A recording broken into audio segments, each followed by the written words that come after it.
अस्सलाम वालेकुम। मैं उम्मीद करता हूँ आप सब लोग खैरियत से होंगे।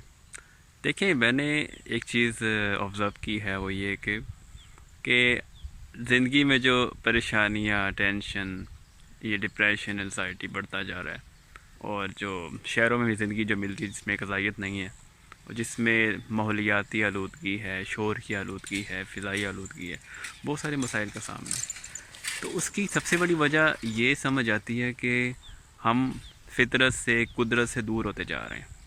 जितना हम कुदरत के करीब जाएंगे, हमारी ज़िंदगियाँ बदलती जाएंगी, हमें सुकून मैसर आएगा, और हम अपनी ज़िंदगियों को बहुत ही बेहतरीन बना लेंगे, खुशगवार बना लेंगे। तो इसलिए हमें चाहिए कि हम वक्त निकालें और इस कुदरत के साथ थोड़ा सा वक्त गुजारें, ताकि हम तरोताज़ा हो सकें और हर फील्ड ऑफ लाइफ में कामयाब हो सकें। शुक्रिया। अल्लाह।